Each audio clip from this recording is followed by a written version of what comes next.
Senhoras e senhores presentes aqui, uma boa tarde. Daremos início nesse instante a esse seminário especial preparado pelo Centro de Estudos em Direito do Mar, da Faculdade de Direito da Universidade de São Paulo, sobre o BBNJ, o novo Tratado do Mar, o Tratado do Alto Mar, um tema relevante cuja conferência se arrastou por alguns anos, e que agora, no dia 4 de março, nós tivemos um texto anunciado, um texto final anunciado, resultado de um consenso negocial entre as partes.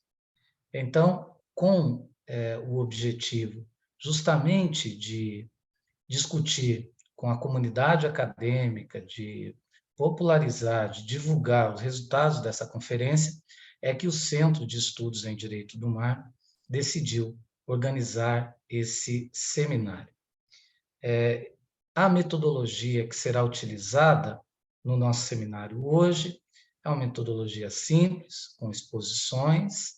Essas exposições, elas têm uma duração de em torno de 20 minutos, cada expositor irá falar sobre um tema pré-determinado, que eu irei anunciar quando anunciar também os nossos expositores.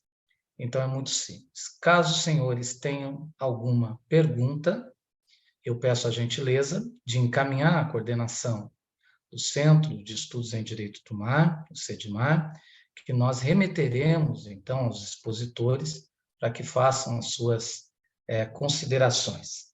Eu gostaria de expressar a minha alegria de ter aqui, nessa conferência,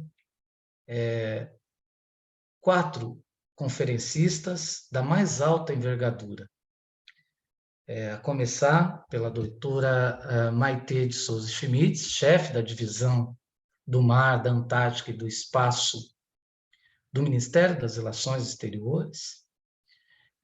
Gostaria, então, de dar as boas-vindas também ao doutor Pedro Sloboda, diplomata, professor de Direito Internacional, conhecido e reconhecido no Brasil, e ele é membro da missão do Brasil junto às Nações Unidas em Nova York, que, assim como a doutora Maitê, participou do processo de negociação desse novo tratado que se propõe agora para a ratificação dos Estados. Gostaria de anunciar também a presença do professor Alexander Turra, uma das maiores autoridades no mundo hoje em matéria de oceano, que tem participado ativamente de diferentes conferências internacionais e que dirige na Universidade de São Paulo a Cátedra dos Oceanos, um orgulho para todos nós, da Universidade do Brasil. E também gostaria de cumprimentar o nosso querido diplomata Felipe Raposo, diplomata, mestre em História, Política e Bens Culturais, especialista em Relações Internacionais, bacharel em Direito e professor voluntário do Instituto de Relações Internacionais da Universidade de Brasília e professor do Instituto de Desenvolvimento e Estudos do Governo, e que também participou ativamente das negociações do PBNJ. Então, sem mais delongas, e agradecendo desde já o apoio dado pelo Kincaid, pelo escritório Kincaid, e por todos os pesquisadores do Centro de Estudos em Direito do Mar na realização, divulgação, organização desse seminário, concedo a palavra à doutora Maitê de Souza Schmitz para a sua conferência, cujo tema é Tratado BBNJ, Processo Negociador e Implementação Futura. Com a palavra, então, a doutora Maitê. Olá, boa noite a todos. É uma enorme satisfação participar desse evento. Esse evento, ele celebra uma conquista importante da comunidade internacional, conquista que vem sendo gestada há quase 20 anos, que é justamente o Acordo sobre Conservação e Uso Sustentável da Biodiversidade Marinha em áreas além da jurisdição nacional, ou como a gente costuma chamar, BBNJ ou BBNJ, que, como sabem, a ONU gosta muito de siglas, a gente brinca que tem que ter um glossário para entender a ONU, então, aqui mais uma sigla que a gente acrescenta agora ao nosso vocabulário, é o Acordo BBNJ, que também tem sido muito conhecido nos meios acadêmicos e jornalísticos como o Tratado do Alto Mar, né? Eu queria agradecer e parabenizar o professor Wagner Menezes pela organização do evento. É um momento muito oportuno para essa organização, porque não faz nem um mês em que a gente fechou as negociações. E agradecer também imensamente pelo convite para participar desse evento, que muito me honra, e que também considero muito válido para os estudantes que estão acompanhando, inclusive como forma de disseminação desse acordo que a gente acabou de fechar. O acordo BPNJ, ele estabelece um conjunto de regras aplicáveis a atividades conduzidas em alto mar e nos fundos marinhos internacionais. Ele inclui provisões, dispositivos sobre coleta e uso de recursos genéticos marinhos em sequenciamento digital, medidas de gestão em áreas marinhas protegidas, avaliações de impacto ambiental e um tema muito importante para os países em desenvolvimento, capacitação técnica e transferência de tecnologia. Tentando de forma muito leiga, até mesmo superficial, situar o acordo BBNJ no direito internacional, eu mencionei isso num outro seminário, eu acredito que isso dá um pouco uma ideia do que é esse acordo, né?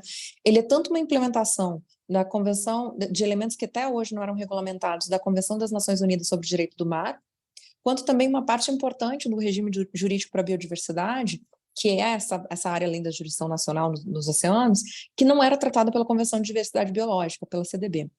Existia praticamente uma lacuna, não era tratada em detalhes por nenhuma das convenções, e essa é hoje a razão de existir do acordo do BBNJ.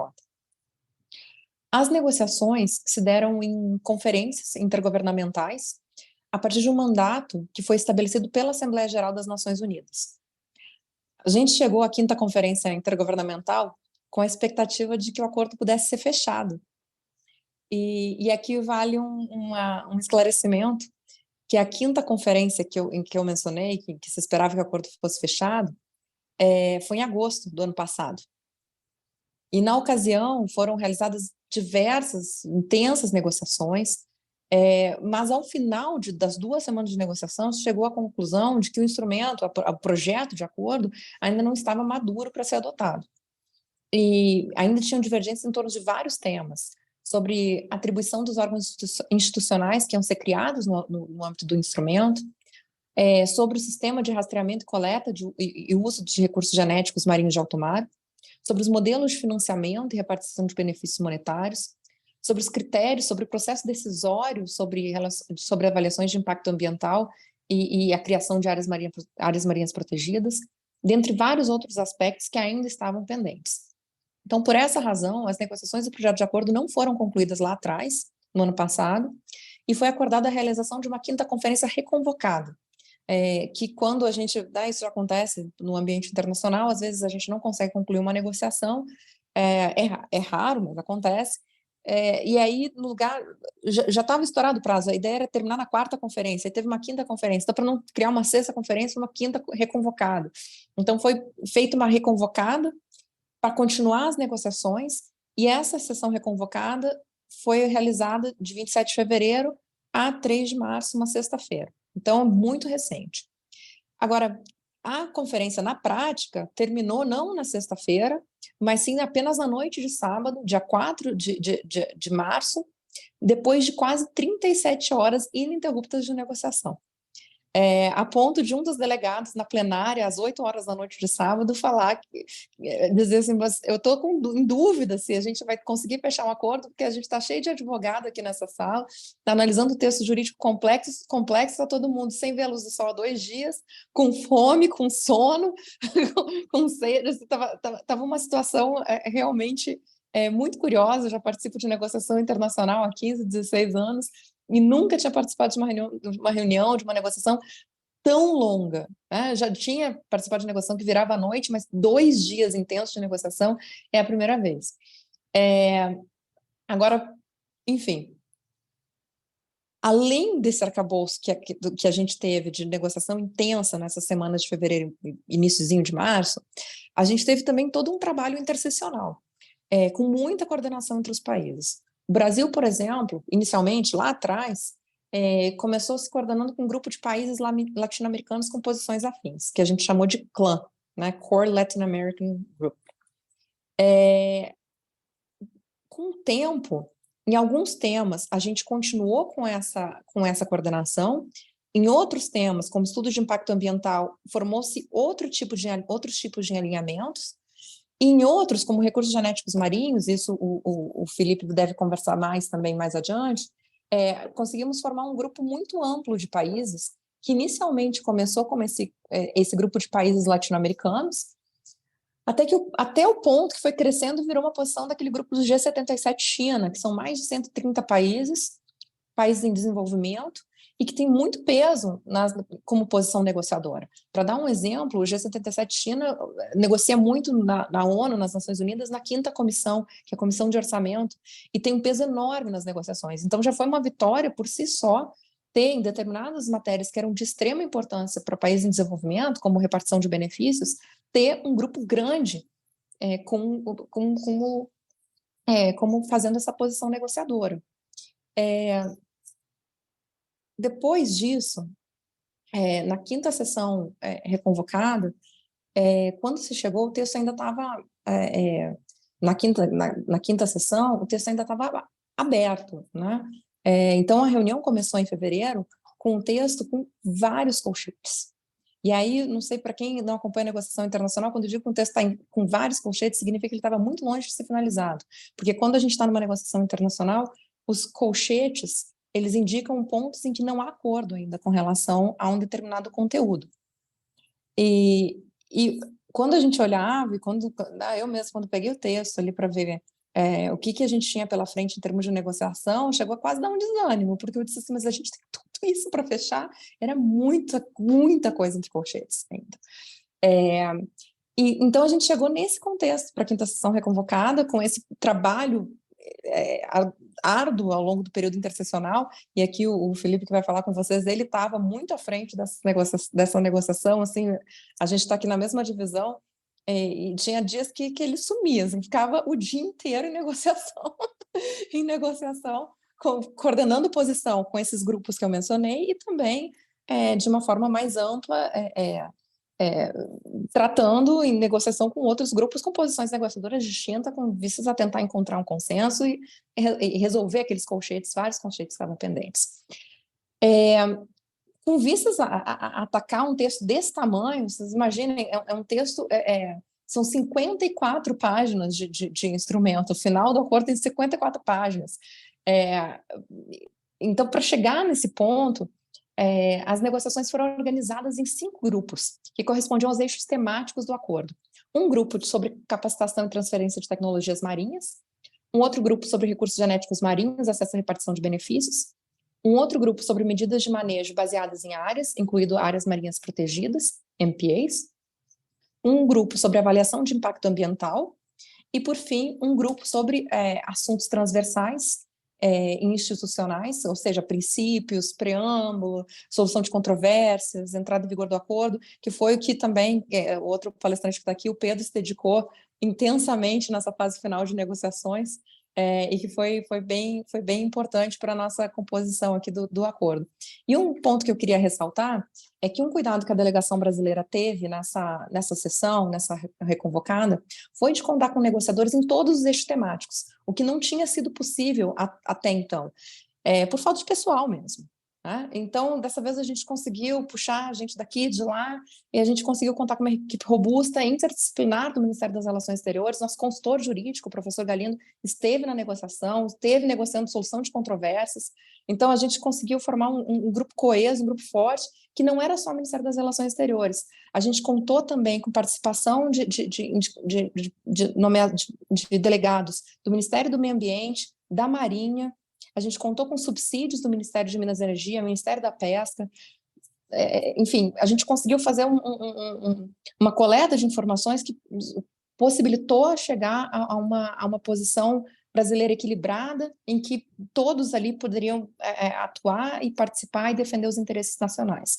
A gente contou também com um valioso apoio de advisors, de acadêmicos, e aqui o Paulo Oliveira está acompanhando aqui a palestra. Eu queria agradecer, professor Wagner, porque a USP também foi muito atenta e muito pronta em oferecer aqui a ajuda, né, o apoio dos advisors, que foram essenciais. A gente perguntava alguma coisa, pedia algum apoio em termos de precedente, em termos de pesquisa acadêmica, eles prontamente ajudavam, eles estavam lá o tempo todo, virando madrugada, às vezes, com a gente, e o Paulo aqui é um deles. Então eu agradeço imensamente por esse apoio, foi muito importante, que deu ainda mais coesão a esse time e que fez o Brasil ser visto e ser notado nessa negociação. Então, deu aquele momento, assim, orgulho de ser brasileiro, deu orgulho de ser brasileiro. A gente ainda teve, a chefia da delegação foi do embaixador Ronaldo, que é nosso representante permanente nas Nações Unidas, que é um craque também nessa área internacional. Então, a gente também deu uma confluência ali de fatores que deu muito certo para que o Brasil tivesse com toda a intensidade defendendo seus interesses. E a gente tinha vários interesses transversais, de ordem ambiental, como conservação da biodiversidade marinha e alto mar, de ordem econômica, com indústria de pesca, com petróleo e gás, estratégico militar, com derramamento de óleo, rotas de trânsito de embarcações. Então, tinha muitos interesses transversais e a gente tinha que ter todos em conta nas várias negociações paralelas que estavam acontecendo. Então, foi muito importante. Eu queria agradecer mais uma vez ao professor Wagner pelo apoio que a gente teve com os pesquisadores, que foram excelentes para compor aqui e ajudar a apoiar a delegação. Passando agora já nessa segunda fase, o que o título é o processo negociador. Queria, apresentei um pouco do processo negociador, poderia entrar até mais em detalhes. A gente teve até momentos dramáticos ali no final da negociação, achando que acho que o Pedro vai entrar nisso, achando que o acordo não ia fechar, justamente no ponto que ele estava negociando. Ele brilhantemente achou uma solução ali, e a gente teve momentos assim em que a gente achou assim, não vai, sábado à tarde não vai fechar o acordo. Aí a gente pedindo, tentando incentivar que todos voltassem, países em desenvolvimento unidos ali para tentar defender o que a gente considerava como um acordo justo. E no final a gente teve um acordo justo, um acordo ambicioso, e agora a segunda parte do título é a implementação futura desse acordo. Tenho 4 minutos aqui para falar dessa implementação, vou tentar ser o mais sucinta possível, até porque a gente tem ainda muito pela frente. O que aconteceu no final da reunião, quando a coordenadora, a presidente, a embaixadora de Singapura, já quase com lágrimas nos olhos, disse: a gente tem o barco saiu do porto. Ela falou assim, com sentido figurado, que ela não podia dizer que adotou o documento. Por quê? Porque a gente concluiu as negociações, a gente concluiu, a gente fechou, congelou o texto, então não se discute mais a parte substantiva, isso está acordado, eliminamos todos os colchetes. O que acontece agora? Agora foi estabelecido um grupo de trabalho para uma revisão técnica dos termos do acordo. Depois dessa revisão técnica, ele vai ser traduzido para todos os idiomas da ONU, porque ele foi negociado em inglês, então tem que traduzir para todos os idiomas. E uma vez traduzido, ainda você vai dar um tempo para os estados revisarem essas traduções, e só então vai ser reconvocada novamente a conferência para adoção formal do documento nos 6 idiomas da ONU. Uma vez adotado esse instrumento, aí a Seção de Tratados das Nações Unidas prepara os originais para assinatura dos estados, e aí sim os estados passam a poder assinar o acordo, e que vai entrar em vigor, e esse foi um dos temas de negociação, 120 dias depois da ratificação número 60. Depois que 60 estados-partes ratificarem, conta 120 dias, entra em vigor. Eu acho que, especialmente, eu acredito que o Felipe e o Pedro vão mencionar bastante a questão de decisões que ficaram pendentes para o futuro. Então, o acordo ele já foi complexo, tinha uma série de elementos ali, mas muitas decisões elas ficaram para a Conferência das Partes. Então, tem todo um arcabouço institucional estabelecido pelo acordo para que essas decisões futuras sejam tomadas, inclusive com o método de tomada de decisão. Algumas são por consenso, outras por dois terços. Isso foi tema de dura negociação, como ser aprovados determinados dispositivos, determinados mecanismos de implementação futura.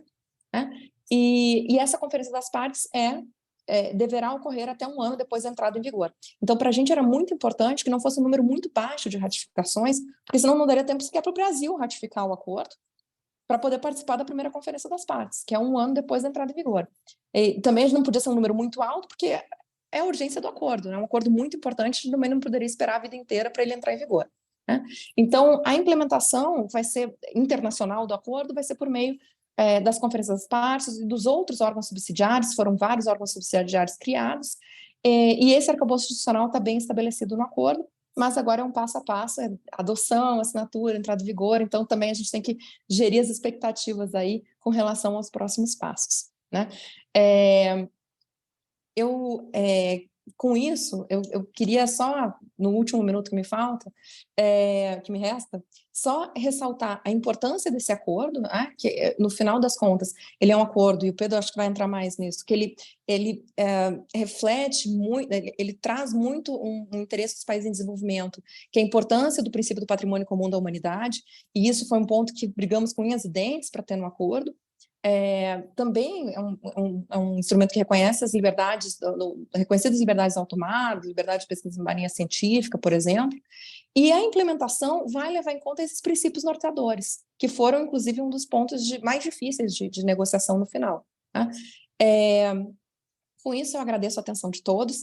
É uma honra participar aqui junto com o professor Alexandre Turra, com os meus queridos colegas Pedro Sloboda e Felipe Raposo. Tenho certeza que vão agregar muito a essa discussão, estou muito interessada em ouvi-los, e agradeço mais uma vez ao professor Dr. Wagner Menezes pela oportunidade de conversar um pouquinho mais e disseminar esse trabalho que tivemos recente, com implicações muito importantes para o futuro, para a sustentabilidade e para a sustentabilidade e uso sustentável dos nossos oceanos.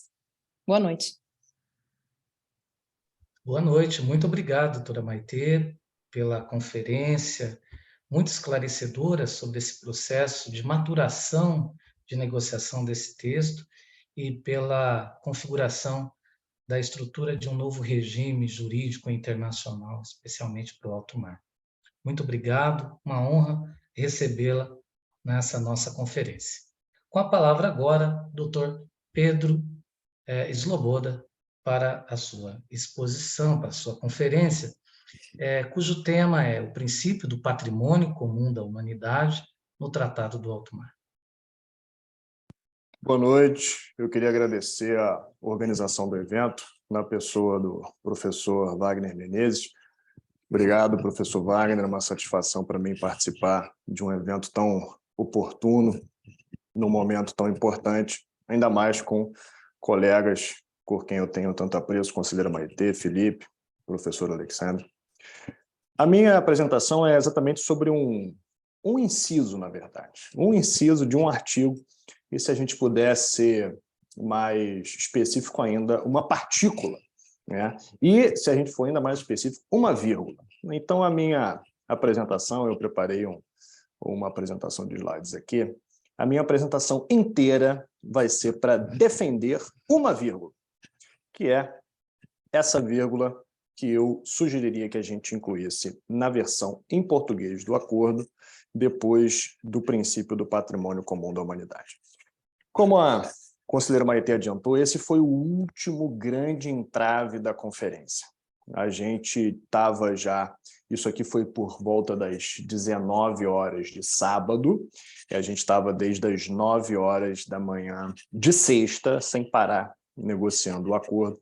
A gente tinha conseguido, ao longo da madrugada, de sexta para sábado, fazer um pacote negociador que praticamente fechava todos os grandes entraves, os grandes pontos de controvérsia do acordo.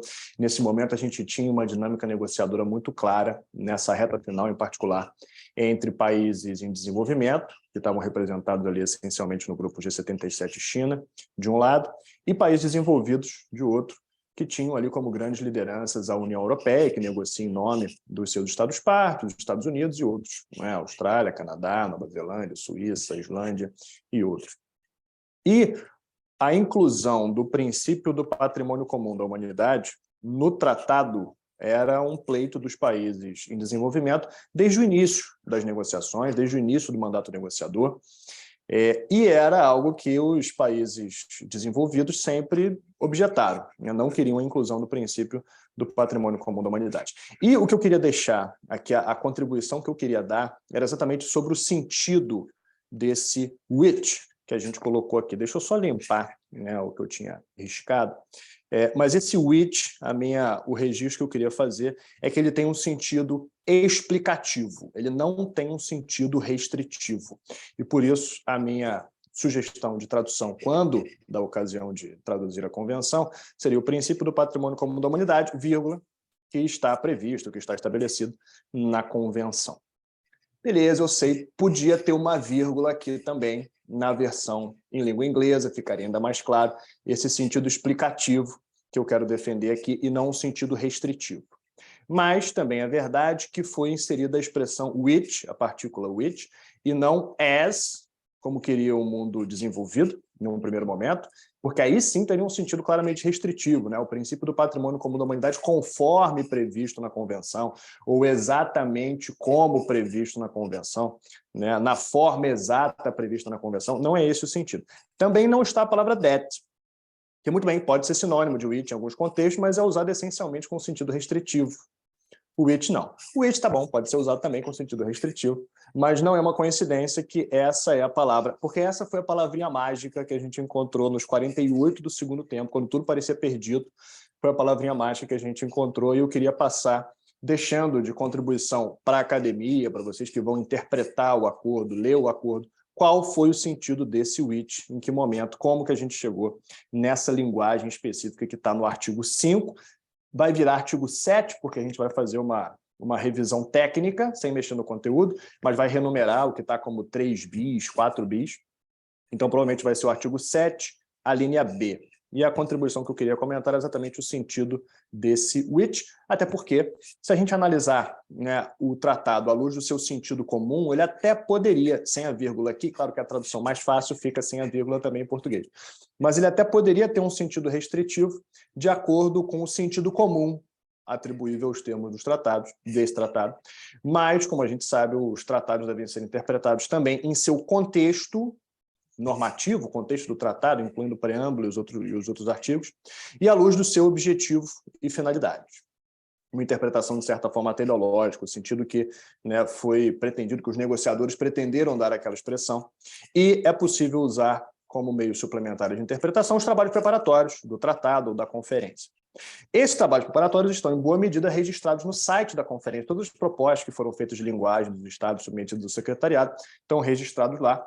Então, isso ajuda a gente a entender qual foi o sentido, né, que se pretendeu dar a essa partícula which, nesse contexto aqui. Se a gente for analisar o tratado, ou esse inciso específico, né, ou esse which específico, se a gente for analisar, né, numa interpretação sistemática, no contexto do tratado, que inclui aí, pela própria Convenção de Viena sobre o Direito dos Tratados, o preâmbulo, por exemplo, e a gente vê registro aos interesses e necessidades da humanidade como um todo no preâmbulo, mas também os dispositivos articulados como um todo, e o Felipe vai comentar como que esse princípio também resguarda a parte 2 do acordo sobre recursos genéticos marinhos, mas especificamente ainda na parte, né, na parte inicial do acordo, se a gente analisar esse which à luz do objetivo geral do acordo, que está previsto no artigo 2 do texto acordado, do texto concluído,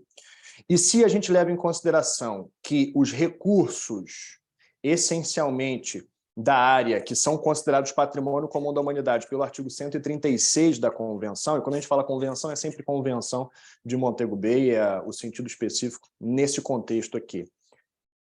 Tudo bem, existem interpretações mais abrangentes, mas a rigor, os recursos da área que são patrimônio comum da humanidade previstos na Convenção são recursos minerais. Então, se a gente interpretasse aquele artigo 5, futuro artigo 7, inciso B, a linha B, como os recursos, como o princípio do patrimônio comum da humanidade previsto rigorosamente ou restritivamente na Convenção, o que a gente tem como princípio do patrimônio comum da humanidade, além do preâmbulo, na Convenção, é o artigo 136 sobre os recursos minerais da área. Ora, essa interpretação de que a Convenção do BBNJ, ou o Tratado do Alto Mar, no nome fantasia que tem sido usado, se a gente interpretasse que esse princípio do patrimônio comum da humanidade é limitado ao previsto na Convenção, E tudo bem que existem interpretações mais amplas da convenção, mas essencialmente a interpretação tradicional é que são recursos minerais. No artigo 5, que são os princípios que regem as partes na consecução dos objetivos do tratado. E se a gente identifica que os objetivos do tratado são assegurar a conservação e o uso sustentável da biodiversidade marinha, não faz nenhum sentido a interpretação restritiva, né? Não faria sentido a gente falar, os recursos minerais da área são patrimônio comum da humanidade em um acordo que trata de biodiversidade marinha em áreas além da jurisdição nacional e mais específico, assim, mais propriamente dito em alto mar, né? Não só no alto mar, né? Também na área, mas a maior parte desses recursos são explorados, pelo menos até o momento, ou a expectativa é que sejam explorados essencialmente no alto mar. Então, essa interpretação restritiva sem a vírgula em língua portuguesa não faria sentido já à luz da interpretação sistemática no contexto do tratado, sem ir muito longe, sem ir muito além do artigo 2 da própria Convenção, mas certamente indo em outros capítulos do acordo, isso também fica muito claro. Bom, agora eu queria comentar um pouco sobre os trabalhos preparatórios, para a gente tentar fazer uma interpretação à luz do objetivo e finalidade do acordo. A gente começou a quinta conferência, a 5.2, né, porque era a quinta conferência reconvocada, sob a égide desse meme. Como a conselheira Maitê muito bem colocou, a gente começou a conferência, que era para ser a última, e foi a última, que bom, né? Mas já era o que deveria ser a última reconvocada. Então a gente chegou nas 2 semanas de conferência esperando talvez um acordo um pouco mais limpo, né? E o que a gente via era colchetes por todos os lados. E quando a gente se refere a colchetes, é exatamente um trecho que não está fechado, não está acordado ainda é objeto de controvérsia entre os Estados.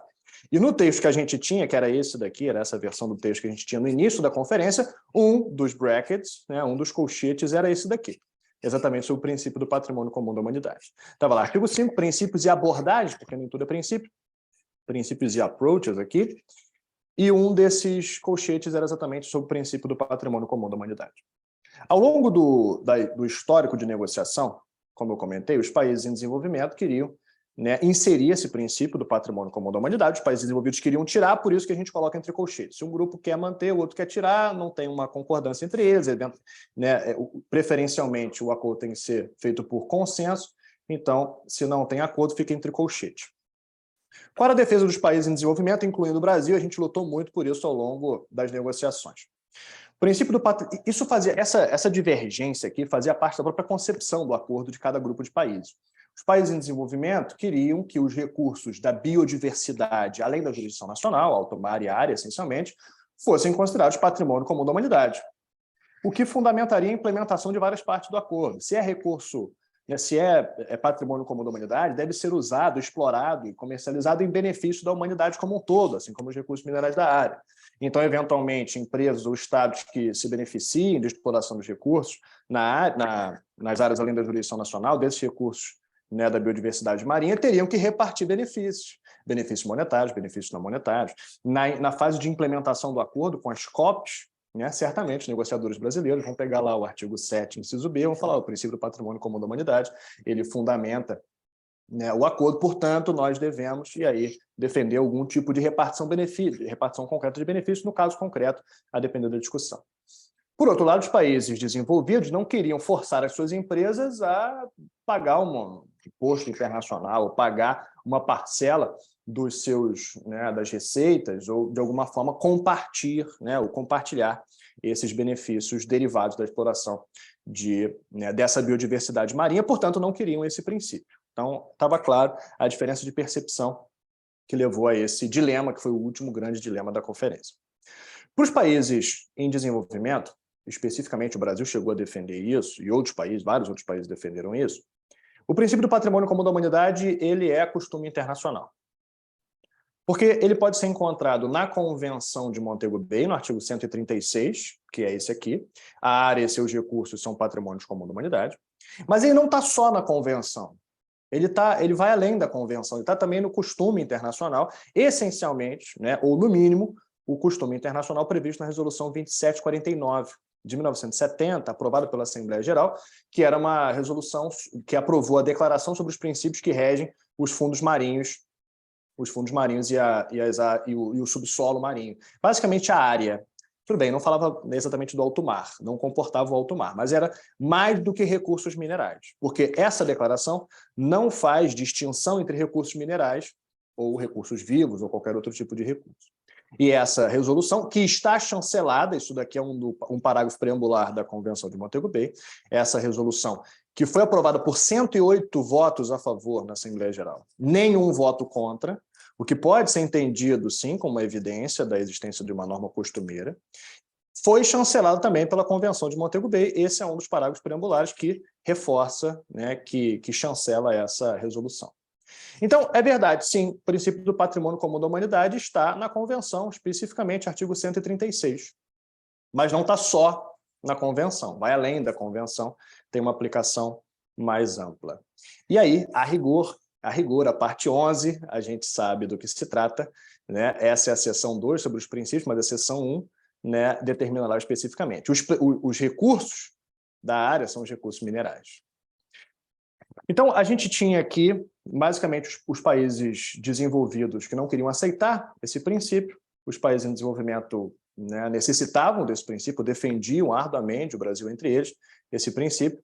Essa é uma placa que está na Jamaica defendendo ou ressaltando a importância da inclusão do princípio do patrimônio comum da humanidade na Convenção de Montego Bay, essa é uma placa comemorativa, digamos assim.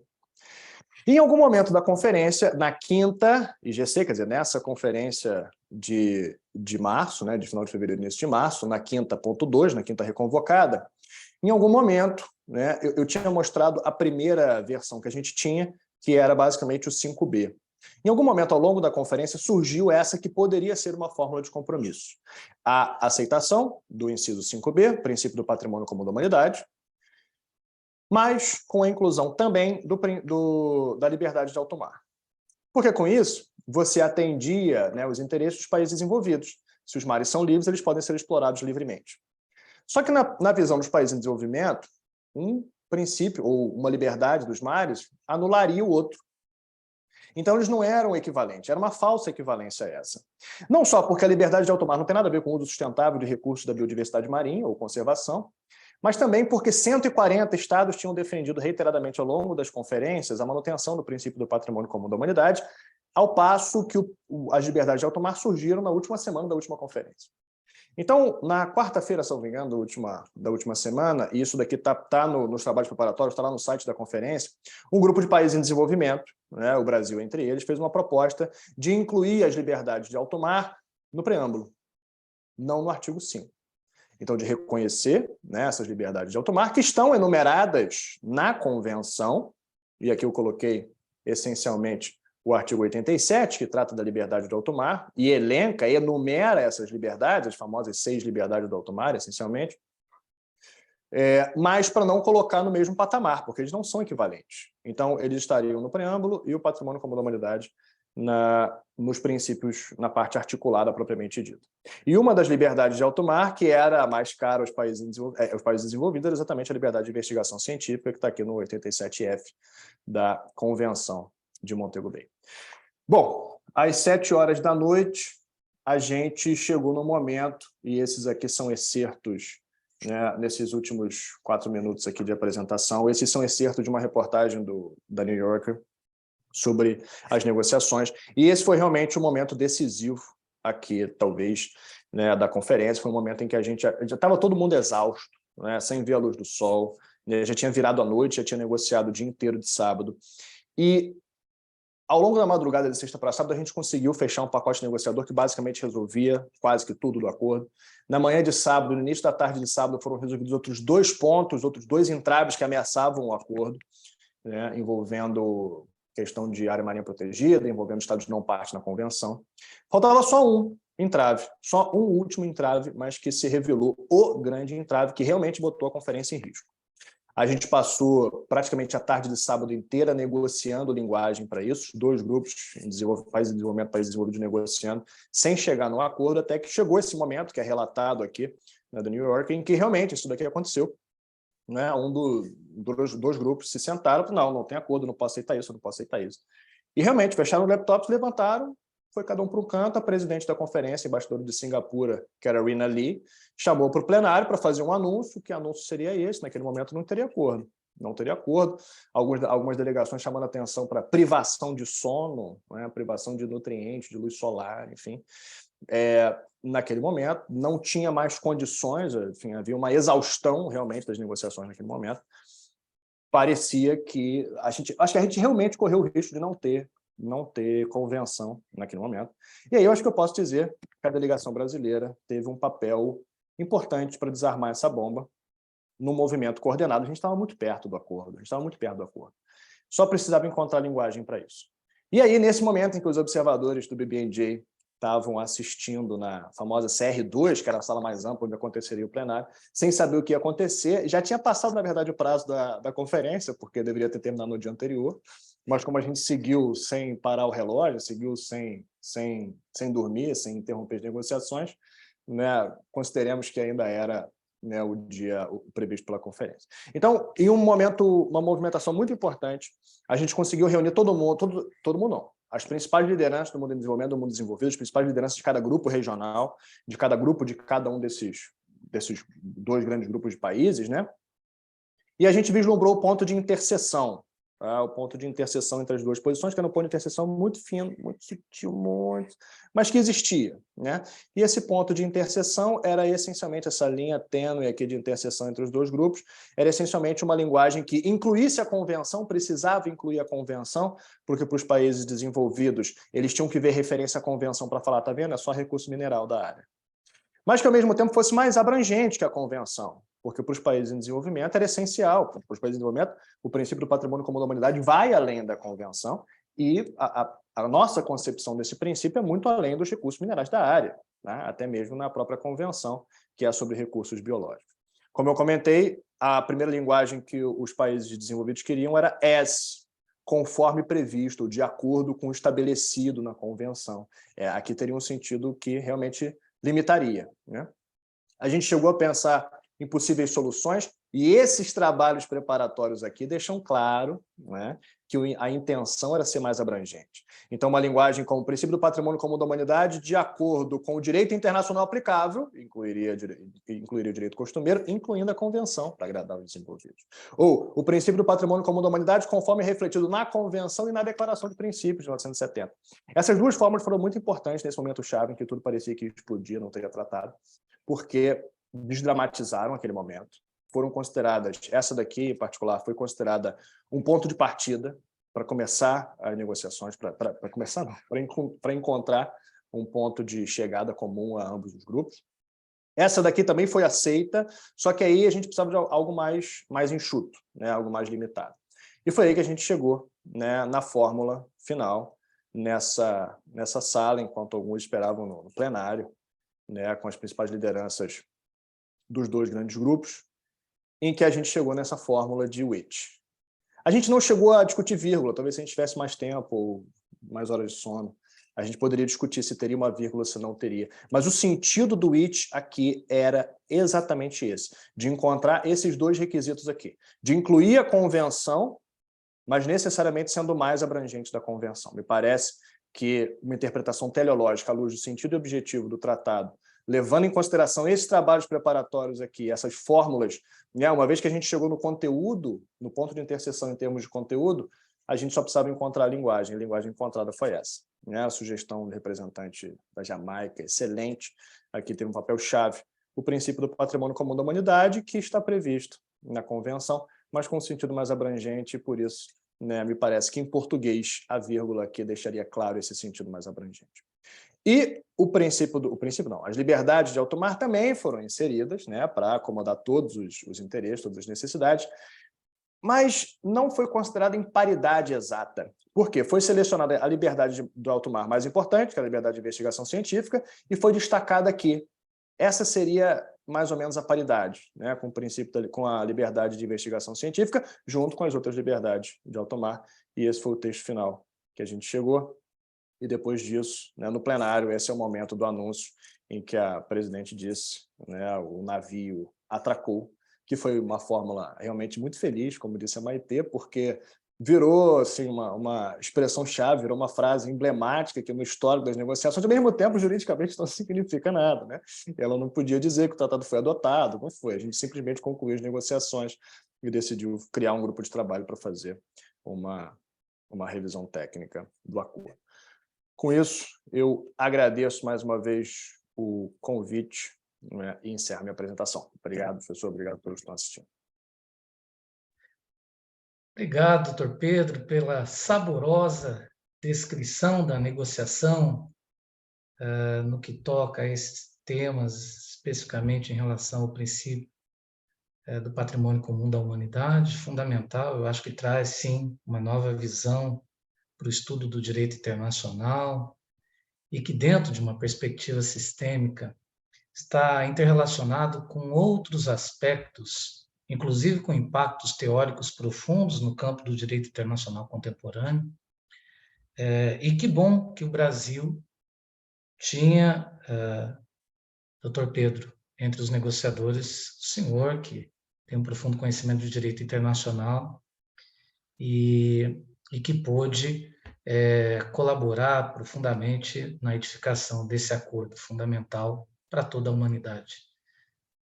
Essa é a dimensão bonita também da diplomacia, né? Oportunidade de efetivamente fazer coisas que impactem o futuro da humanidade, o futuro do planeta. Sem dúvida nenhuma, orgulho a todos nós. Dando sequência ao nosso debate, às nossas discussões, eu gostaria de conceder, na ordem aqui do cartaz, a palavra ao diplomata Felipe Raposo,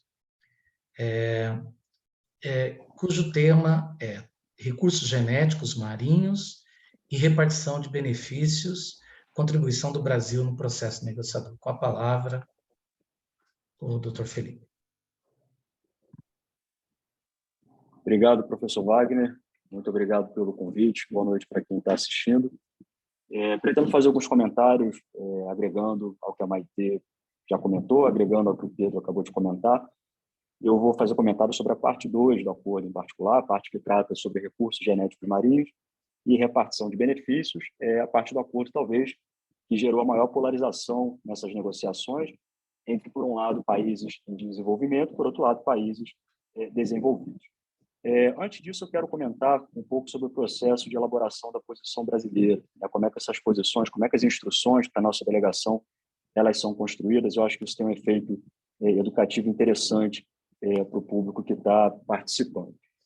A gente tem o acordo do BNJ, é um acordo completamente transversal, né? Ele lida, lógico, muito com o direito do mar, mas ele está muito relacionado à proteção do meio ambiente, à proteção dos oceanos, da biodiversidade, a possibilidade de criação de áreas marinhas protegidas em áreas além da jurisdição nacional. Ele pode impactar, eventualmente, interesses de pesca, ele pode impactar interesses de mineração, de indústria de petróleo, de gás. Enfim, ele é transversal, ele é um acordo complexo, né? Isso justifica, por um lado, a gente ter uma delegação brasileira ampliada nessa última conferência, de modo que cada diplomata, junto com representantes de outros ministérios, acompanhado dos nossos queridos e queridas assessores, inclusive da USP, como a Maitê mencionou, cada um podendo, cada bloco de pessoas, cada grupo de representantes participando de um tema específico dessas negociações, de modo que a gente possa estar presente, né, em todos os cenários possíveis, não só na sala de negociação, nas sessões informais, formais, mas também naquelas reuniões de coordenação, as reuniões bilaterais, plurilaterais, onde realmente as coisas são destravadas ali durante a conferência.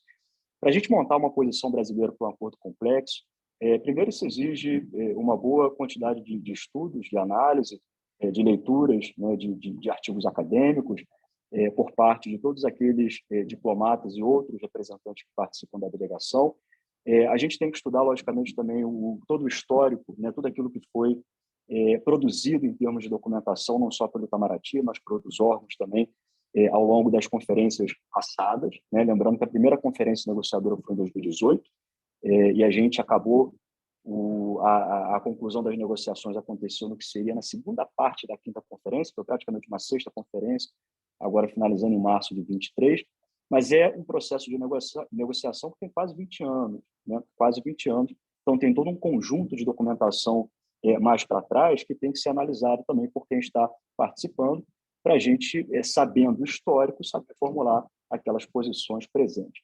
E, além disso, a gente faz uma consulta, aliás, a gente faz várias consultas e reuniões junto aos órgãos, né, do governo brasileiro, do governo federal, que, de alguma forma, têm um interesse temático, pertinente, né, nas áreas do acordo. A gente consulta aqui do Itamaraty, a gente providencia essas consultas à Marinha do Brasil, Ministério de Minas e Energia, Ministério da Pesca, Ministério do Meio Ambiente, entre outros órgãos públicos interessados, cada qual deles apresentando, né, quais são os seus pontos de interesse, quais são as suas preferências em termos de linguagem, eventuais riscos, né, as atividades que são conduzidas por esses ministérios, e tudo isso é processado aqui no Ministério das Relações Exteriores, né? A gente, lógico, faz uma atividade densa aqui de acomodação de interesses, tentando formar aquilo, né, que a doutrina jurídica vai chamar de interesse nacional. O interesse nacional, ele tende a ser um conceito um tanto quanto complexo, né, variável conforme a negociação, conforme o caso concreto,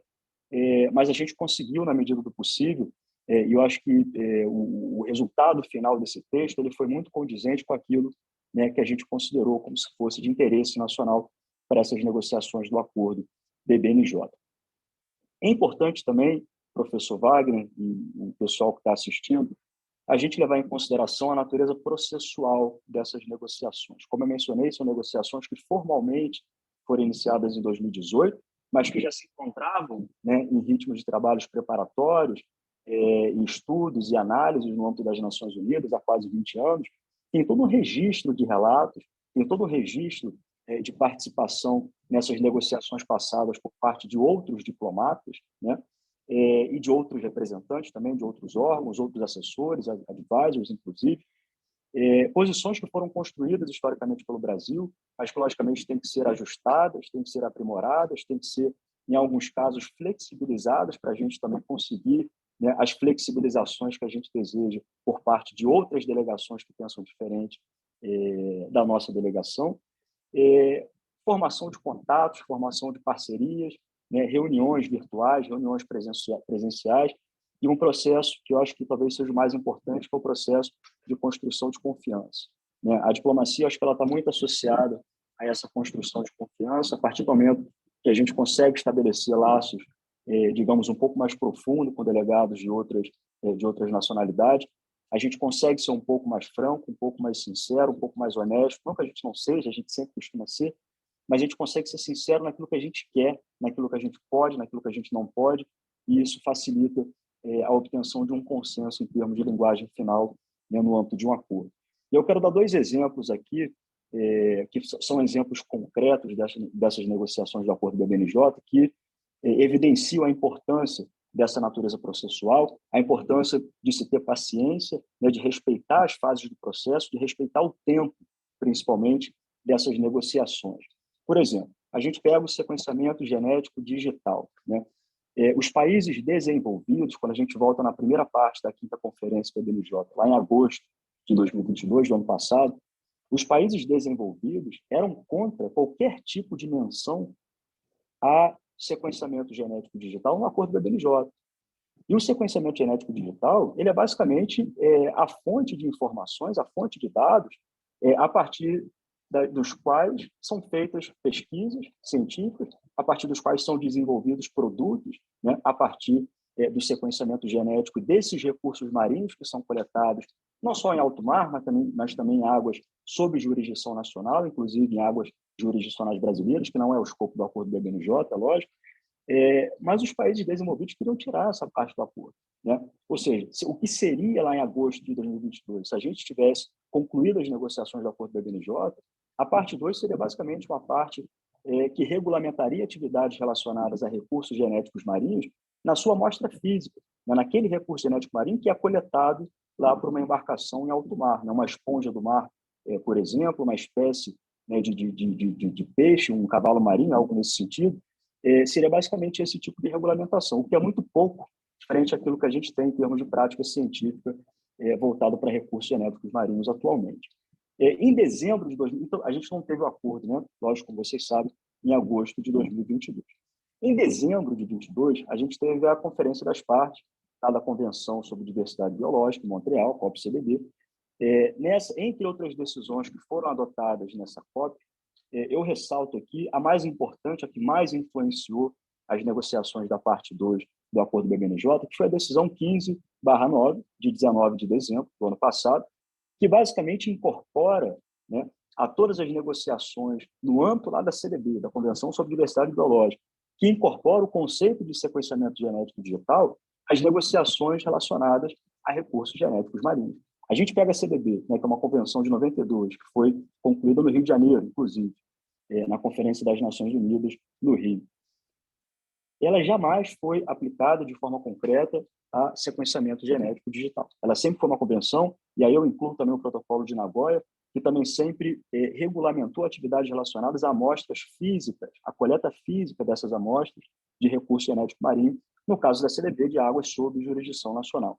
Isso para o acordo do BBNJ seria muito pouco, não era isso que o Brasil queria, não era isso, né, que os países em desenvolvimento, de uma forma geral, queriam. A gente queria um acordo abrangente, um acordo ambicioso, um acordo voltado para o presente e para o futuro, levando em consideração as práticas científicas, tudo aquilo que é realizado em termos de não só de ciência, mas também de produção comercial da indústria farmacêutica, indústria química, indústria de cosméticos, por exemplo. Tudo isso envolve sequenciamento genético digital. A partir dessa decisão que foi adotada na COP-CDB em dezembro de 22, o que a gente conseguiu fazer, digamos, de uma forma um pouco mais tranquila, um pouco mais suave, na segunda parte da 5ª Conferência BBNJ? Incorporar praticamente 30 menções a sequenciamento genético digital nesse acordo, algo que seria completamente impensável se a gente voltasse alguns meses lá na conferência em agosto do ano passado. Então, acho que esse é um dos exemplos importantes de como o processo, o respeito ao tempo, a paciência é necessário para a negociação de um acordo BBNJ.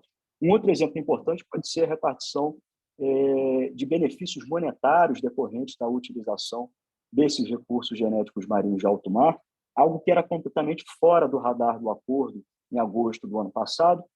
Os países desenvolvidos tinham muita resistência a qualquer menção à repartição de benefícios monetários decorrentes da utilização desses recursos, e a gente conseguiu, né, depois de muita discussão, depois de muita negociação, depois de muito empenho em multilateralizar posições de pequenos grupos para se tornar a posição de um grande grupo como é o G77 mais China, que compreende hoje 134 países, a gente conseguiu criar uma força negociadora que acabou resultando na introdução de um parágrafo específico no artigo 11 do Acordo da BNJ, que cria uma obrigação juridicamente vinculante, a linguagem juridicamente vinculante, de modo que países desenvolvidos que venham a utilizar comercialmente recursos genéticos marinhos de alto mar tenham essa obrigação de repartir benefícios monetários para o fundo especial previsto no artigo 52, que tende a financiar projetos voltados para a conservação e uso sustentável da biodiversidade marinha em áreas além da jurisdição nacional. Algo que era impensável, né, uma linguagem vinculante,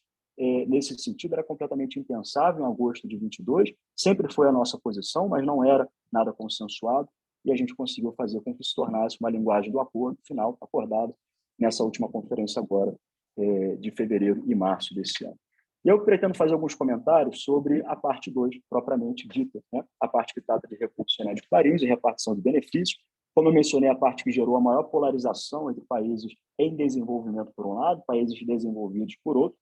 E aqui fazer um comentário importante, né, de como o Brasil conseguiu, em diversos aspectos relacionados a essa parte 2, multilateralizar a sua posição. A nossa posição sempre foi a de tentar internacionalizar a nossa lei de biodiversidade, né, o nosso sistema, que está refletido hoje na Lei 13.123 de 2015, uma lei que trata de forma abrangente e ambiciosa de recursos genéticos marinhos, que inclui sequenciamento genético digital, que inclui a possibilidade, né, ou a necessidade de qualquer empresa que venha comercializar esses recursos, de investir em projetos de conservação e uso sustentável desses mesmos recursos que resultaram nos seus produtos que estariam sendo comercializados, que estão sendo comercializados hoje no presente. A gente conseguiu fazer com que a posição do Brasil se tornasse uma posição do CLAN, né, que é um grupo de países da América Latina, que a Maitê mencionou no início da apresentação. Essa multilateralização, essa plurilateralização da posição brasileira para a parte 2, para os países da América Latina, ela aconteceu em 2019, né, na Conferência 3, na terceira IGC BBNJ. Na quarta conferência, né, na 4ª Conferência do BNJ, em março de 2022, a gente conseguiu fazer com que a posição do CLAN, nessa parte 2, se tornasse uma posição de 4 grupos regionais, né, não só do grupo de países da América Latina, mas também do grupo de países caribenhos, no grupo de países das Ilhas do Pacífico em Desenvolvimento, o PICID, e também do grupo africano, compreendendo um total de 94 países, quando a gente contempla esses 4 grupos regionais, que foi carinhosamente chamado por Super PAC, né, pegando as iniciais de cada um desses grupos regionais em março do ano passado. O Super PAC ele ganhou algumas adesões na 5ª Conferência em agosto do ano passado, né, diversos países que integravam o G77 mais China e que viam com bons olhos aquela proposta brasileira, que agora era uma proposta mais fortalecida, com mais apoio, ela ganhou apoio de outros países. A gente subiu para pouco mais de 100 países em termos de adesão à nossa posição, para a parte 2 do acordo. E quando a gente chega na segunda parte da 5ª Conferência, agora em fevereiro, o que a gente consegue fazer? Tem todo um período de intersessional, de reuniões de coordenação que antecedem, né, a conferência DBNJ. As negociações elas não acontecem apenas em Nova York, elas estão acontecendo, elas aconteceram diariamente, né, por meio de reuniões presenciais, por meio de instruções das embaixadas, por meio de reuniões virtuais entre chefes de delegação, a parte técnica, inclusive. E a gente conseguiu fazer com que, desde o primeiro dia da segunda parte da conferência, agora, número 5, a nossa posição se tornasse uma posição no grupo G77 mais China, totalizando 134 países. Com isso, a gente realmente fez com que boa parte, eu diria, as principais demandas dos países em desenvolvimento em relação à parte 2 do acordo de recurso genético marinho e repartição de benefícios, ela acabou sendo consolidada no texto final do acordo da BNJ. Os países desenvolvidos, lógico, tentaram suavizar a linguagem na medida que eles pudessem, mas a gente conseguiu contemplar, eu diria, praticamente tudo que a gente queria, muito por força dessa multilateralização das nossas posições, muito por força das parcerias, do processo de construção de confiança, né, que demora tempo, que demora engajamento, que demanda engajamento por parte dos atores, mas eu diria que foi uma grande vitória dos países em desenvolvimento, por alguns motivos que eu vou mencionar daqui a pouco. A gente tem também a cláusula do pacifismo, no artigo 9º do Acordo da BNJ, que diz que toda a utilização de recursos genéticos marinhos de áreas além da jurisdição nacional, ela só pode ser realizada para fins exclusivamente pacíficos, é uma cláusula bastante interessante. No artigo 10º, a gente tem todo um sistema de regulamentação, né, de coleta e de utilização desses recursos genéticos marinhos, tanto para fins científicos, fins de pesquisa, mas também para fins de comercialização de produtos decorrentes da utilização desses recursos genéticos.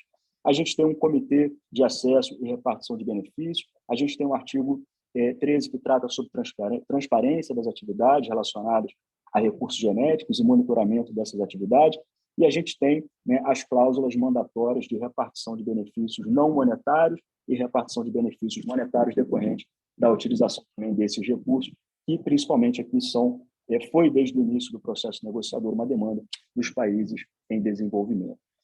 Já partindo aqui para a minha conclusão, é bem interessante quando a gente faz uma leitura sistemática aqui do acordo da BNJ, né? E aí eu faço referência ao que o meu querido amigo Pedro Sloboda comentou sobre o princípio do patrimônio comum da humanidade, previsto lá no artigo 5º do acordo da BNJ, possivelmente vai ser renumerado. Quando a gente faz essa leitura transversal do acordo, né, associando o princípio do patrimônio comum da humanidade, da forma como está prevista lá, né, which is set out in the convention, ou seja, permitindo uma interpretação extensiva, uma interpretação abrangente do princípio do patrimônio comum, que vai além do que está previsto na Convenção das Nações Unidas sobre o Direito do Mar. Uma leitura conjugada desse princípio, com todo o conjunto de regulamentação, de deveres e obrigações que consta na parte 2 do acordo do BNJ, e aqui eu incluo o artigo 10, que trata sobre, né, as regras de acesso e de notificação de acesso e utilização desses recursos, e particularmente o artigo 11, né, que trata da obrigatoriedade de repartir benefícios não monetários e monetários, incluindo a possibilidade de pagamento, né, de royalties, né, pagamento de percentuais de produtos que venham a ser comercializados decorrentes da utilização desses recursos genéticos marinhos. Quando a gente faz essa leitura conjugada, o artigo 5º B, em conjunto, de forma conjugada com a parte 2 do acordo da BNJ, a gente pode chegar a uma conclusão que não é explícita no acordo, ela não está explicitada em nenhum artigo do acordo, mas ela perfeitamente é passível de ser concluída a partir dessa leitura sistemática, que é o seguinte: os recursos genéticos marinhos de áreas além da jurisdição nacional são patrimônio comum da humanidade. A gente não está falando aqui que o alto mar é patrimônio comum da humanidade, a gente não está falando aqui que todos os recursos do alto mar são patrimônio comum da humanidade, porque isso seria uma grosseria, seria uma mentira jurídica, isso não está refletido em nenhum documento jurídico. Existem, sim, lá na Convenção, as diversas liberdades reconhecidas, né, para o alto mar, incluindo a liberdade para a realização de pesquisa científica marinha, mas, a partir dessa leitura conjugada do Acordo do BBNJ, a gente pode, sim, concluir que recurso genético marinho de áreas além da jurisdição nacional, que inclui os recursos genéticos marinhos de alto mar, são patrimônio comum da humanidade. E, com isso, se vocês me permitem, eu acho que a academia tem esse papel de fazer a interpretação do texto dos tratados. Essa interpretação que a gente faz agora, ela é uma ampliação, uma extensão do princípio do patrimônio comum da humanidade, comparado àquilo que está previsto na Convenção das Nações Unidas sobre o Direito do Mar, que trata sobre, que aplica esse princípio, né, somente aos recursos da área, mas não aos recursos do alto mar. O Acordo do BBNJ, ele nos permite fazer essa interpretação mais ampliativa, mais extensiva, mais abrangente, né, relacionado, em particular, aos recursos genéticos marinhos de alto mar. Tanto é que eventual utilização desses recursos, seja por parte de países desenvolvidos ou por parte de países em desenvolvimento, tende a gerar um conjunto de obrigações, né, em termos de transparência, de notificação para o sistema, o futuro sistema de notificações BBNJ, além de repartição de benefícios não monetários e monetários. Isso tudo está associado a um grande regime jurídico que foi implementado, que vai ser implementado, mas cuja base foi criada agora na parte 2 do Acordo do BBNJ. E talvez a palavra-chave para essa obrigatoriedade é a palavra shall, né, que consta em algumas menções específicas na parte 2, em particular no artigo 11 do Acordo do BBNJ, quando trata da repartição de benefícios. Eu deixo minha apresentação por aqui. Professor Wagner, mais uma vez, obrigado pelo convite para participar, obrigado pela presença de quem está aqui nos ouvindo.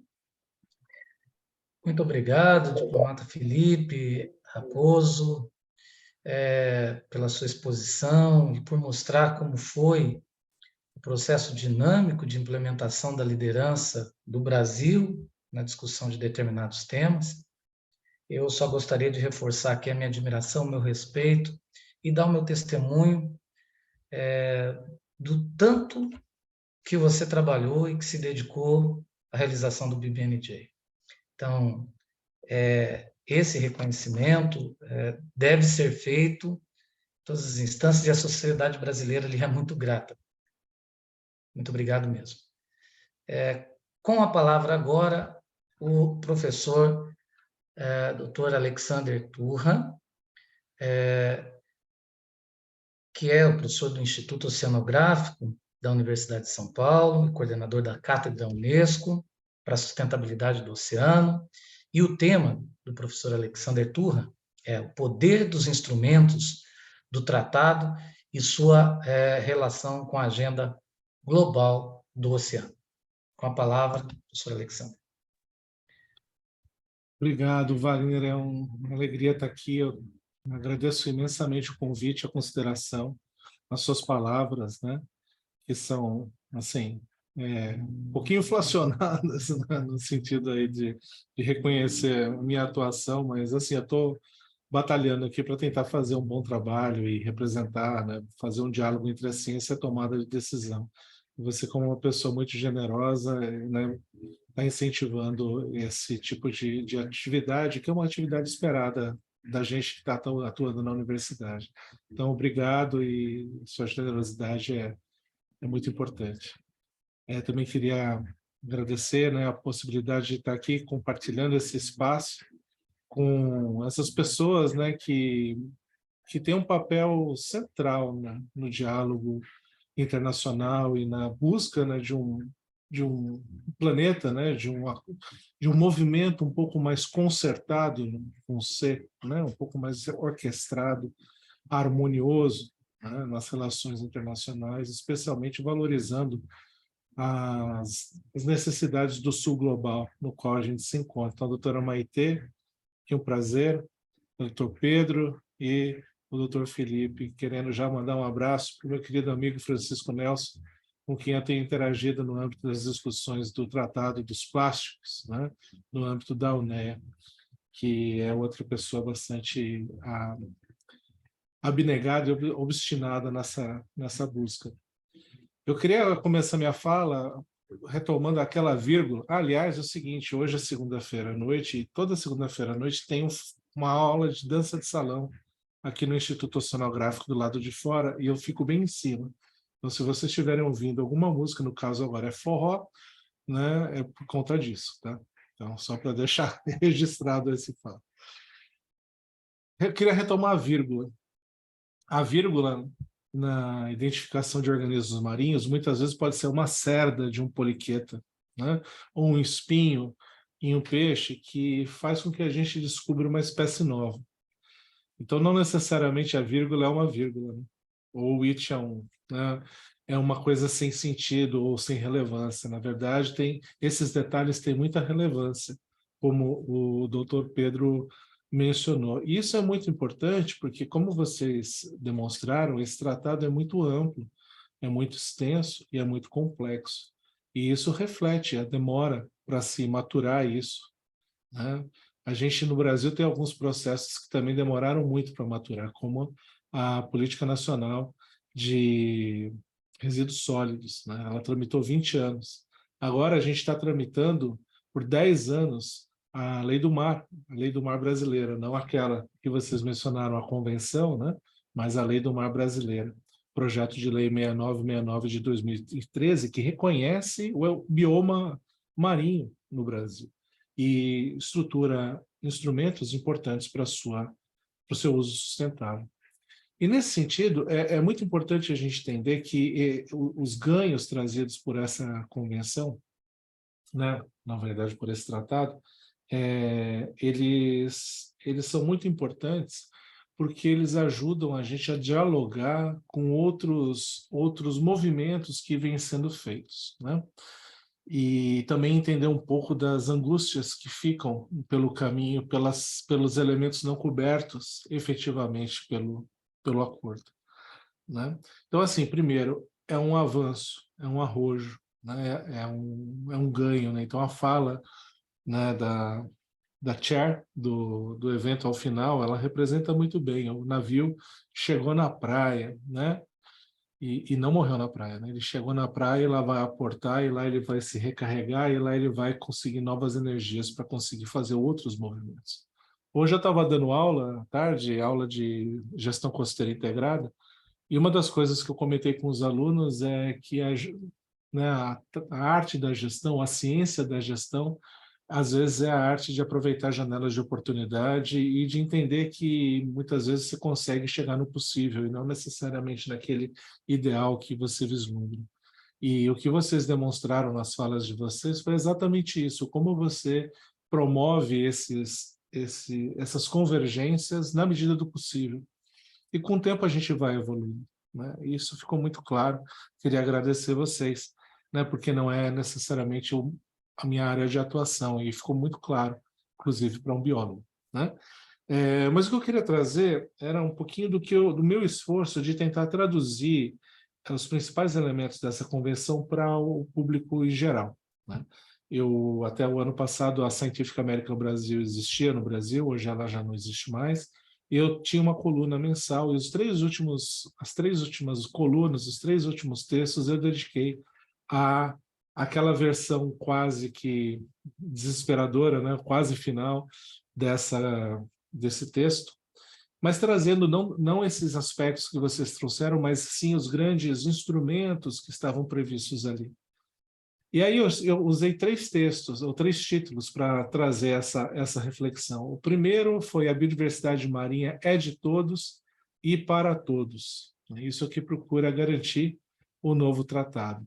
O segundo era sobre os recursos genéticos do oceano e a perspectiva da gente ter uma biodiversidade que possa ser usada para prosperidade. E o terceiro é que a gente precisa proteger o oceano de nós mesmos. considerando especificamente as atividades humanas envolvidas nesse ambiente, né, do alto mar, e considerando seus impactos, os seus potenciais impactos na própria biodiversidade e nas outras atividades humanas. Então, a grande ideia dessas reflexões que eu tentei estruturar em textos razoavelmente curtos foi mostrar como que a gente, né, como que a humanidade ter uma forma de compreender e de usar de forma organizada essa biodiversidade, mas não só usar, de protegê-la, é essencial para que a gente possa, inclusive, se definir enquanto humanidade, né?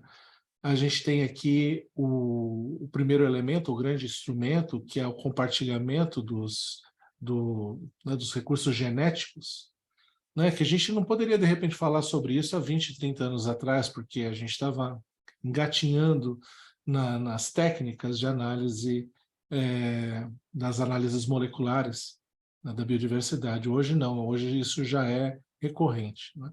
Então a gente tem aí um grande instrumento para que a gente consiga utilizar essa biodiversidade e aferir se ela é de uma área internacional e poder, então, compartilhar esses benefícios entre todos. Então, esse é um ponto muito importante que depende de um avanço científico que embasa esse tipo de abordagem, né? Então, dessa forma, eu queria reputar o caráter arrojado desse instrumento, né? O segundo instrumento que vinha embrionando nessas discussões no âmbito da CDB, da Convenção da Diversidade Biológica, que eram as áreas ecologicamente e biologicamente significantes, né, significativas, as EBSAs, isso traz a base para se pensar estratégias de conservação desse espaço marinho, a criação de áreas protegidas, considerando critérios consolidados, de certa forma, internacionalmente, né? Mas, mais que isso, a criação de uma avaliação ambiental estratégica que pressuponha, com antecipação, a necessidade da gente estruturar uma rede de áreas protegidas para garantir o uso sustentável desse espaço. Isso é muito importante.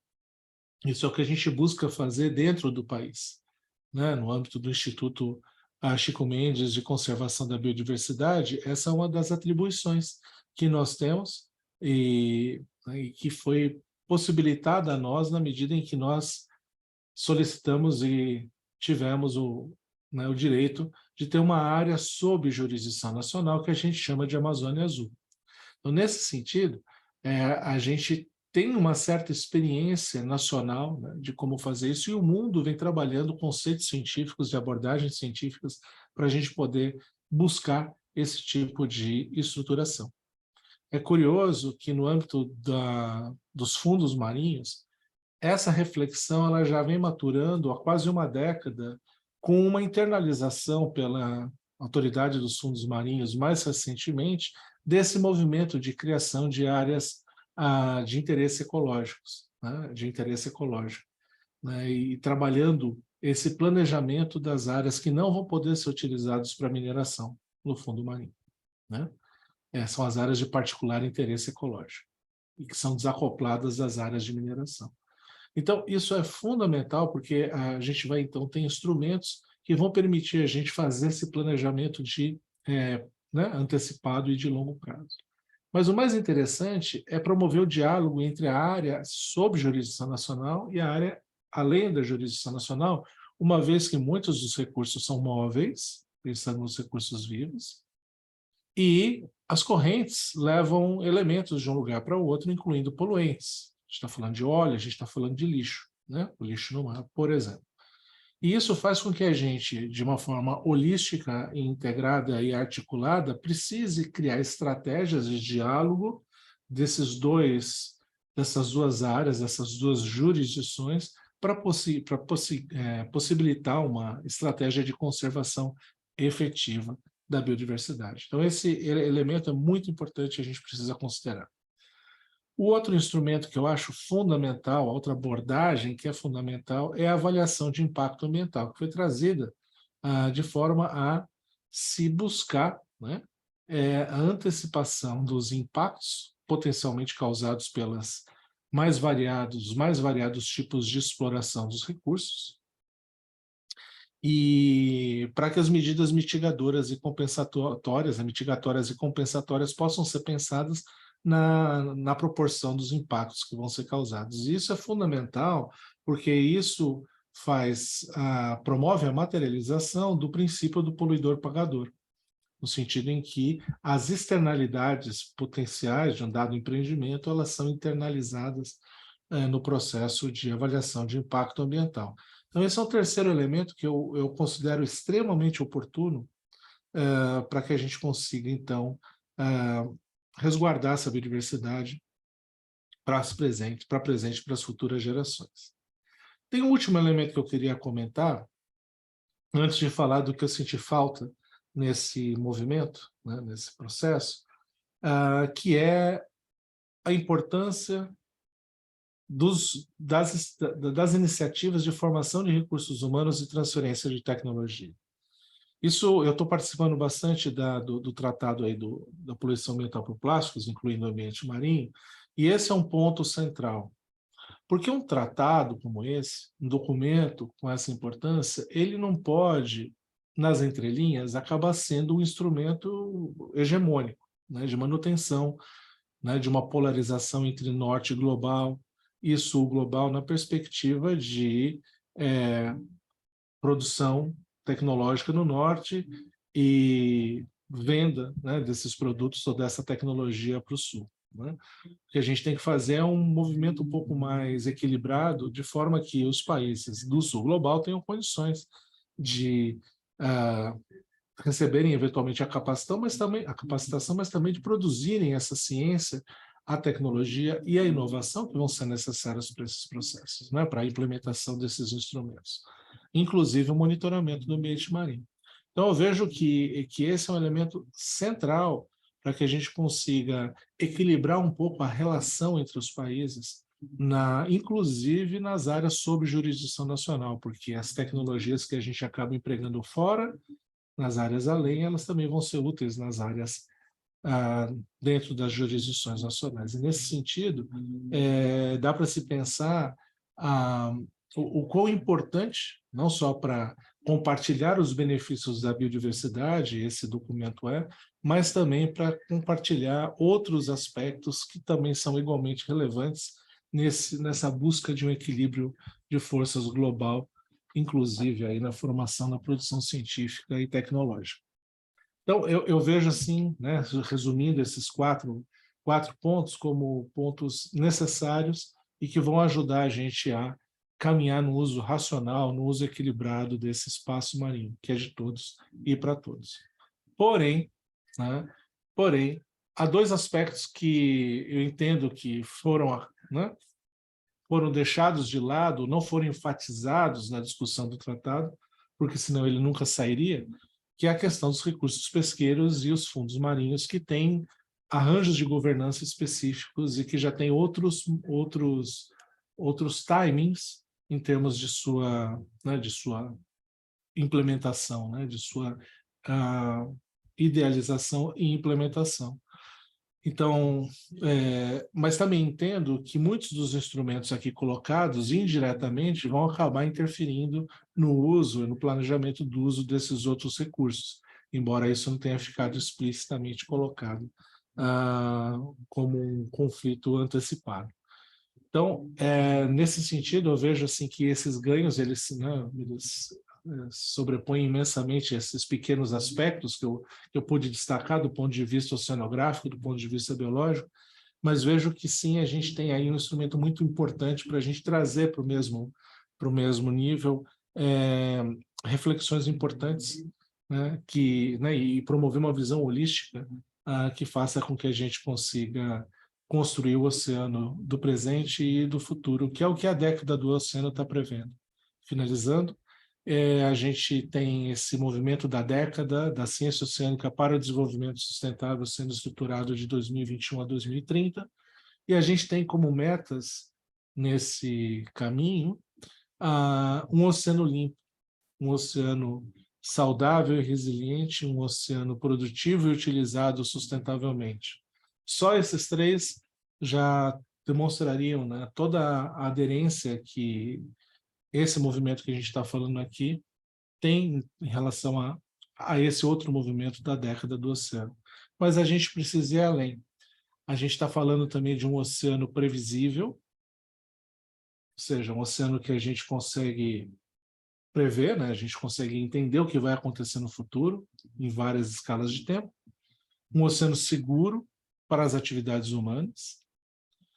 Um oceano acessível e transparente, no sentido em que a gente tem acesso às informações que vão pedir para que todos os países possam fazer esses tipos de reflexão. E, por fim, um oceano inspirador e envolvente, que esteja, eu gosto de falar isso, né, esteja na cabeça, no coração e na alma das pessoas, para que elas entendam claramente a importância que o oceano tem na vida do planeta, nas atividades que ela desempenha, e a importância que as pessoas têm, individualmente ou coletivamente, na definição do que vai ou não acontecer com o oceano. A gente acabou de demonstrar, do ponto de vista institucional, o comprometimento que, né, nossos três convidados aqui, né, do painel tiveram nesse caminhar, né, traduzindo muito das angústias e dos anseios que a população brasileira tem em relação a esse tema tão importante, que é a biodiversidade. Eu acho que é isso que eu gostaria de falar, nessas reflexões mais gerais que eu gostaria de fazer, e conectar esse importante documento com essa busca que a gente está percorrendo, né, esse caminho que a gente está percorrendo na década do oceano, que é um movimento extremamente congregador e motivador para que a gente não tenha nada menos do que dos mares o melhor. Era isso, Wagner. Obrigado pela oportunidade. Professor Alexander Turro, eu até recebi uma mensagem agora de pessoas que estão assistindo. O professor Turra fechou com chave de ouro. Uma exposição realmente que trouxe para quem está assistindo, de todos os 4 conferencistas. Nós poderíamos ficar aqui por horas ouvindo os 4, porque existem muitas informações contidas nas exposições de vocês.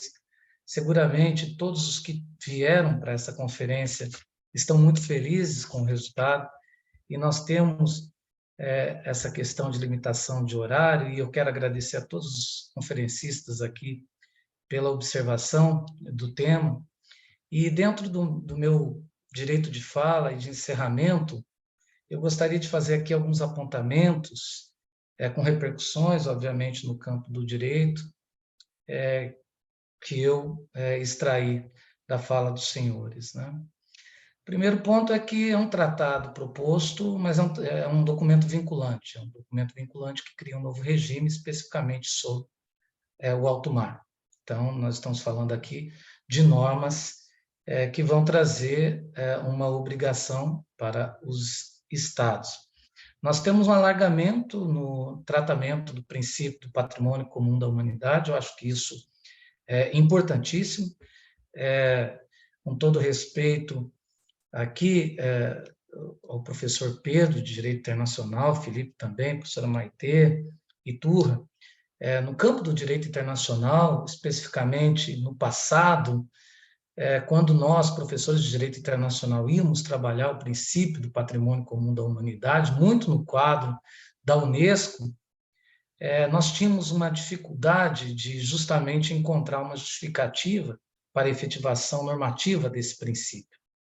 E hoje, não. Hoje nós discutimos o princípio do patrimônio comum da humanidade com um sentido normativo, como o Dr. Pedro bem colocou, num sentido também em que ele não só representa um passo importante para o aprofundamento, para o aperfeiçoamento desse conceito no quadro específico de um direito voltado para a humanidade, que transpassa, inclusive, o conceito tradicional de direito internacional.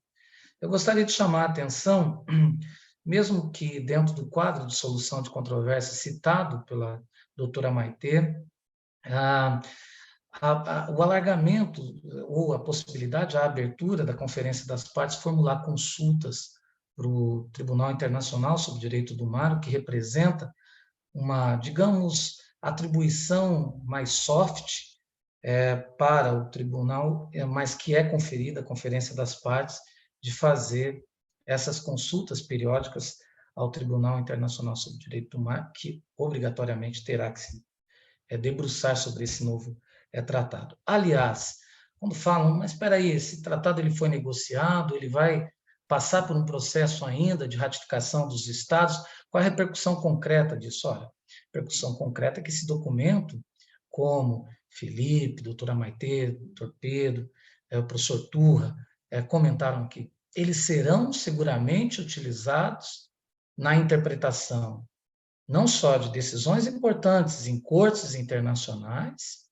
na gestão e tomada de decisões por instituições internacionais, e ele serve como uma inspiração também para outras legislações que possuem um diálogo profundo com esse tema.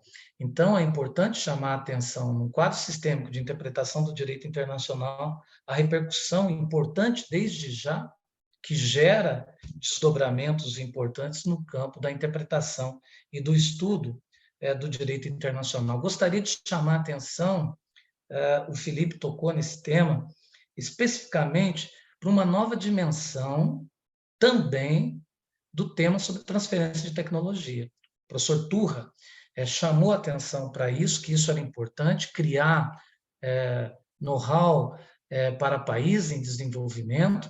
Esse tema ele foi disciplinado pela primeira vez na história na Convenção das Nações Unidas sobre o Direito do Mar, mas vejam, senhores, como é importante esse processo progressivo de aperfeiçoamento no próprio campo do direito internacional. Aqui, no Tratado do Alto Mar, se mantém os mesmos textos, e aí, fazendo uma referência ao que disse o Pedro, as vírgulas, aos conceitos, aos termos, né? E a principal crítica que se fazia a esse documento era justamente a sua linguagem muito vaga, às vezes, poderá, deverá. Aqui, especificamente no alto mar, não. Existe a criação de instituições que vão executar esse processo de transferência de tecnologia, que se propõe a executar esse processo de transferência de tecnologia, e isso fica mais disciplinado, ou seja, existe a sistematização de tentáculos normativos cruzados que reforçam o quadro normativo nesse tema. Algo muito interessante que o Turra tocou também em relação à criação dessas áreas protegidas e a obrigação de se assegurar a conservação e sustentabilidade. E essa relação simbiótica que o tratado traz atenção, gostaria de chamar a atenção para esse ponto, que o tratado ele cria uma obrigação do país costeiro, certas obrigações para o país costeiro, de complementar informações, de promover a administração e a gestão dessas áreas, ou seja, o Brasil, um país com uma costa imensa, ele terá que estabelecer um quadro representativo de gerenciamento das suas áreas nacionais e garantir um diálogo com essa área compartida que vai ser administrada, gestada pela Conferência das Partes e os órgãos propostos para a criação. Enfim, muito obrigado a todos os expositores. Gostaria de novamente agradecer empenhado a presença aqui da doutora Maitê, chefe da nossa divisão do mar, a fazer um agradecimento muito especial à divisão, à sensibilidade da divisão de reunir pesquisadores e possibilitar a participação de pesquisadores que ficaram como legal advisors e que tiveram a oportunidade de dar sua contribuição e também de adquirir experiências, professores do Brasil todo, especificamente também do nosso grupo de pesquisa, e quero aqui dizer que o Pedro, a Bárbara e a Júlia participaram com muita alegria dessas conferências todas, mas aqui no Brasil, nós tínhamos pesquisadores que davam subsídios para justamente esses pesquisadores, como o Abraham Lucas Pacheco, a Adriana Isabelle Barbosa de Lima de Saleitão, a Márcia Brandão Carneiro Leão, o Pedro Sampaio Minassa, Giovana Sampaio, Rogério de Oliveira Gonçalves, Lara Kathleen, Maia Damasceno Queiroz, Ana Beatriz do Reis Urlo, Lázaro Marques de Oliveira Neto, Alexandre Uchoa da Silva, Paulo Felipe Marques Belém, Isabela Helena Bonfim. Esse grupo maravilhoso de pesquisa que se debruçou sobre os documentos tratados. E Felipe, Pedro, Maitê, eu acabei olhando aqui nos meus e-mails, né, um documento que eu recebi do Itamaraty em 2017,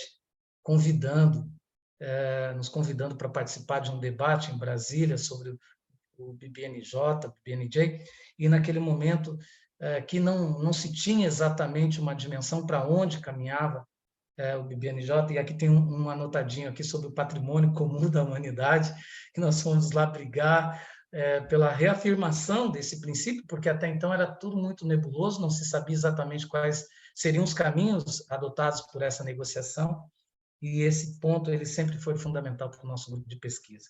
Por isso, doutora Maitê, muito obrigado à senhora e à sensibilidade da divisão, ao Itamaraty, ao Ministério das Relações Exteriores, que, com a fala do Pedro e com a fala do Felipe, demonstraram também que o Brasil tem produzido uma qualidade muito clara dos seus diplomatas e implementado um sistema de representação muito competente na nossa diplomacia. É como se nós deixássemos e percebêssemos aquela atividade da diplomacia tradicional, do direito internacional clássico no passado, e hoje os nossos diplomatas estão conscientes da sua importância e do papel que eles exercem nas responsabilizações que o Brasil assume com sua sociedade e perante a humanidade também. E eu me senti, com as falas de todos vocês, muito seguro, né, no sentido de que o Brasil, representado por sua diplomacia, tem um belo futuro pela frente. E, professor Turra, o senhor nos dá orgulho de estar na Universidade de São Paulo outra vez. Nada exagero nos meus elogios. Meus elogios são verdadeiros ao seu trabalho, o trabalho que o senhor implementa nas discussões sobre os oceanos. Muito obrigado a todos que participaram, ao grupo de pesquisa, especialmente também ao Kincaid, à Cecília, minha secretaria interministerial do Mar, que nos apoiou, a Marinha do Brasil, especificamente, tem nos apoiado aqui, a Sociedade Brasileira de Direito Internacional, a Sociedade Lusófona de Direito do Mar, a Academia Brasileira de Direito Internacional. Nosso muito obrigado. Declaro encerrada essa sessão, com alguns minutinhos que passamos, mas foi por uma boa causa. Parabéns a todos e uma boa noite. Muito obrigado. Obrigado, boa noite. Até mais. Boa noite. Boa noite, obrigada. Obrigado, boa noite. Tchau, tchau. Acabei me empolgando aqui, me desculpe.